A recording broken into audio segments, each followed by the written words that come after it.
When we think about animal testing, we might think of a cosmetic company putting lipstick on a pig to confirm it's safe on skin, or perhaps some other gruesome experiments, such as vivisections and testing medicines. We are less likely to think about the psychological experiments performed on animals. But from the inane to the interesting to the important animal psychology is frequently a route taken in which we learn more about the mind, emotions, and social interactions. Close your eyes and visualize science, psychology, and animals. And you might see mice navigating their way through a maze while being timed, or cats operating levers to receive rewards. However, some animal psychology experiments have been profoundly influential, such as Harry Harlow's experiments on juvenile monkeys. His research showed not only shaped our understanding and the nature of attachment and development, but also highlighted the ethical considerations in animal research. Harlow showed the essential nature of maternal presence in the lives of infant monkeys. This speech isn't focused on the concept of nature versus nurture, but rather underlines how vital, how essential the quality of that nurturing element is to young lives. Today, I want to talk about how our maternal links sets foundations for our psychological and childhood development early on. Today, I want to show how we should all have interest in supporting mothers because they make us who we are today with their love and their affection. Think of how a mother's soothing words could calm a frightened child, or how her words of encouragement could lead to confidence and resilience. These everyday acts of nurturing have had a profound impact on our emotional and psychological well-being. Maternal bonding, the profound emotional connection between a mother and her child, has long been a subject of fascination and inquiry.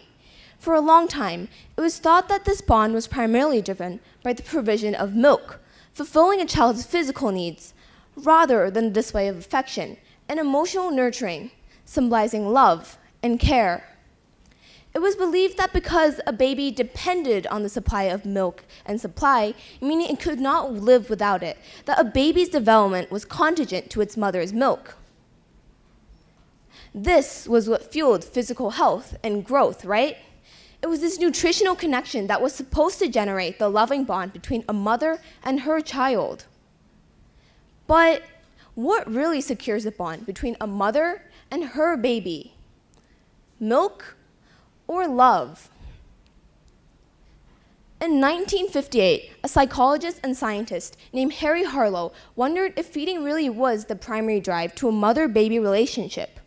He wondered if the millions of babies around the world smiled daily and happily cuddled with their mother because of the supply of milk received by the babies, or rather the ability to show affection to the precious being just born into this world.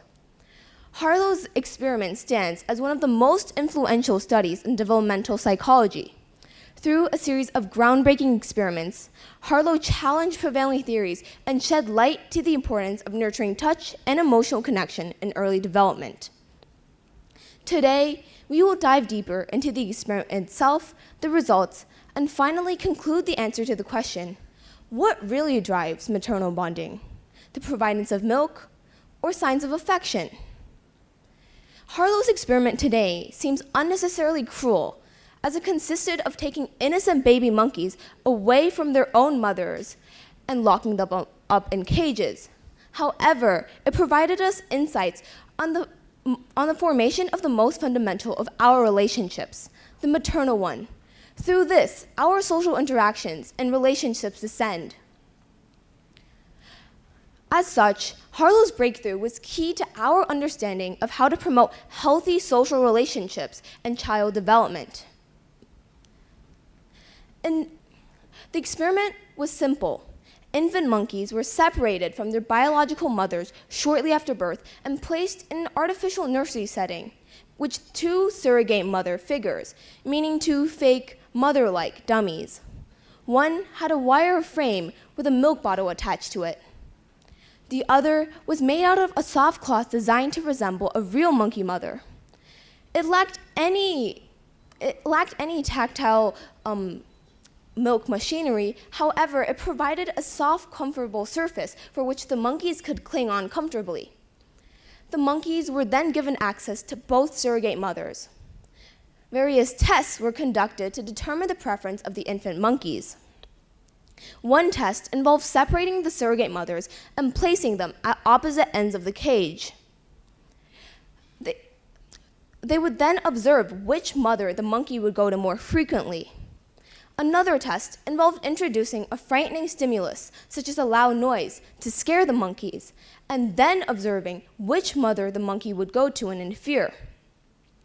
Harlow also showed that the cloth mother acted as a secure base in which the monkeys felt comfortable to explore unfamiliar environments in.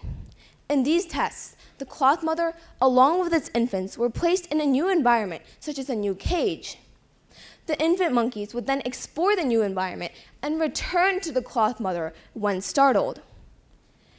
When the infants were placed in the same cage without a cloth mother, however, it would not explore, but rather lie on the ground, paralyzed, rocking back and forth, sucking their thumbs. Harlow also investigated the influence of the cloth mother compared to the baby, or the impact of having no mother figure at all.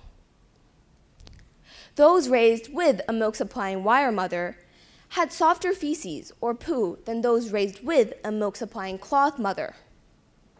They also suffered from more psychological disturbances, which eventually resulted in digestive problems too.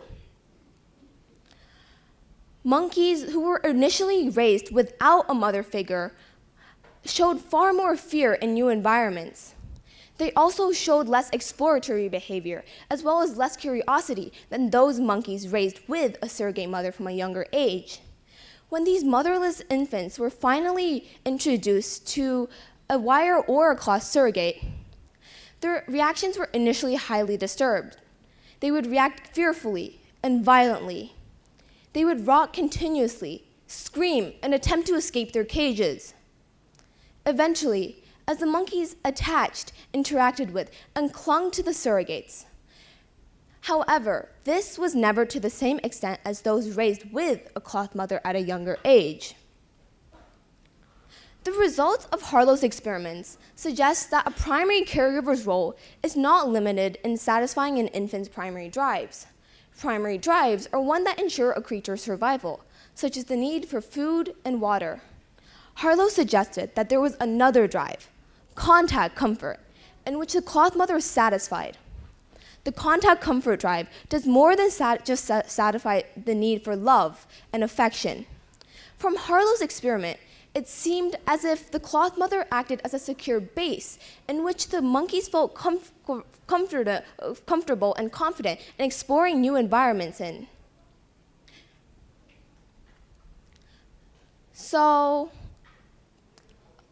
through Harlow's groundbreaking experiments with surrogate mothers and infant monkeys, he challenged prevailing theories of his time and emphasized the fundamental role of comfort, security, and emotional bonding in shaping early relationships.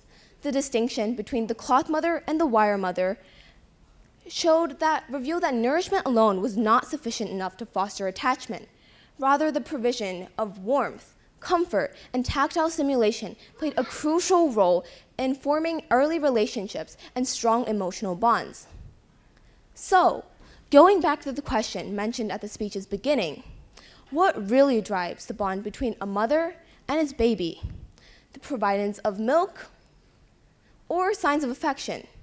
From Harlow's revolutionary experiment, we can now conclude that the primary driver of maternal bonding is in fact signs of affection and emotional nurturing, instead of the providence of nourishment. In the spirit of Harlow's never-ending curiosity and boundless compassion, let us continue to explore the nature of the mysteries of the mind and heart, forming new connections that enrich our lives and deepen our appreciation to the experience of human tapestry. Thank you.